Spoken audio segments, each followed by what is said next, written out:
Gobierno de Navarra. Nafarroako Gobernua.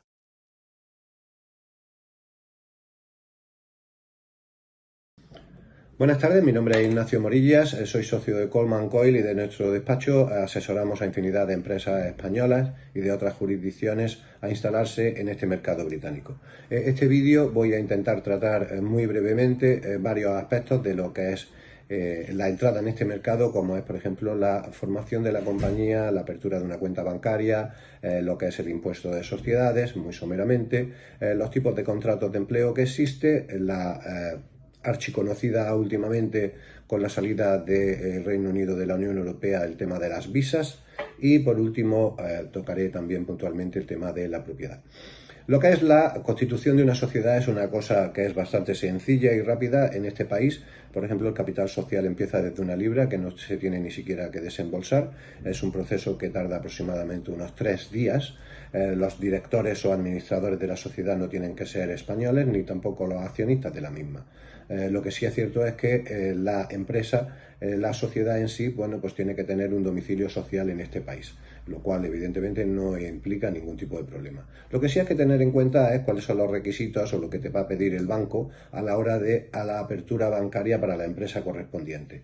Esto es un tema que evidentemente, bueno, pues con el tema del blanqueo de capitales, etcétera, etcétera, bueno, pues es un poco más puntiagudo y a pesar de que, como he dicho, la formación de una compañía se puede hacer en 3 días, si no se han hecho los deberes correspondientes, pues se puede tardar fácilmente un mes en la apertura de una cuenta bancaria aquí en el Reino Unido. Como mencionaba antes, por ejemplo, ahora mismo el tema impositivo a nivel de impuesto de sociedades es el 19%. Se espera que evidentemente para el próximo ejercicio aumente, no obstante ahora mismo estamos hablando del entorno del 19%. A nivel de empleo hay dos tipos en realidad de contratos de empleo. Uno es los que se denominan, por así decirlo, junior y otro es lo que se denominan senior.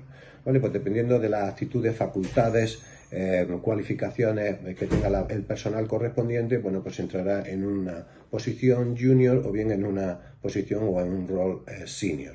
Lo que hay que tener muy en cuenta, porque lo que es la legislación laboral inglesa, bueno, pues difiere como tantas otras, pero especialmente la laboral difiere muy mucho de la española, es por ejemplo una de las preguntas típicas de mis clientes: ¿cuándo se convierte el trabajador en indefinido? Per se no se convierte el trabajador en indefinido, normalmente existe un periodo de prueba que, bueno, oscila entre el mes para un trabajador junior y los 3 meses o 6 meses para un trabajador senior, personal mucho más cualificado que tiene un acceso a información confidencial, bases de datos, poder de decisión, de supervisión, etcétera, etcétera.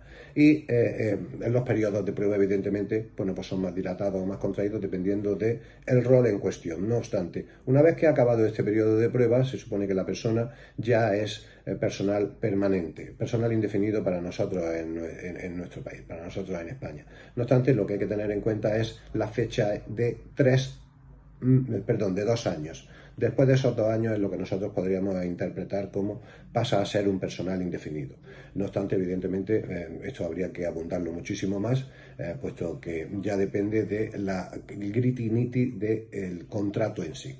A nivel de visas, bueno, pues desgraciadamente con la salida del Reino Unido de la Unión Europea, cualquier empleado, cualquier persona de la Unión Europea o de cualquier otro tercer país que quiera venir a trabajar al Reino Unido necesita un sponsor, necesita un patrocinador.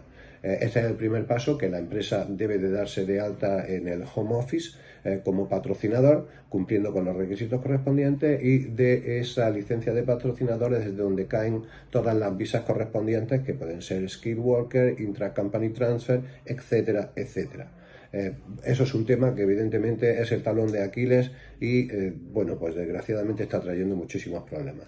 Por último, lo que es a nivel de locales comerciales o de oficinas, bueno, pues el alquiler de una oficina es una cosa muy sencilla, es un contrato normal y corriente, no obstante siempre se espera que haya unos abogados involucrados en la materia.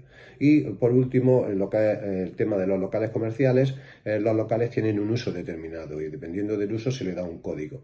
Con el tema de la pandemia, bueno, pues esto se flexibilizó bastante y puede ser que tuvieses un local con una licencia para un restaurante y que pudiese pasar a ser una tienda de ropa, o a la inversa. Anteriormente había que pedir muchísimos permisos, etcétera, etcétera. Ahora se ha suavizado muchísimo más el tema y se ha flexibilizado.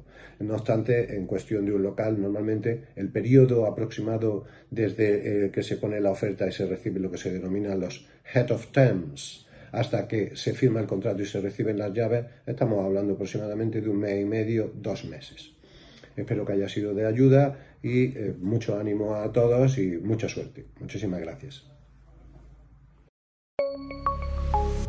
Gobierno de Navarra. Nafarroako Gobernua.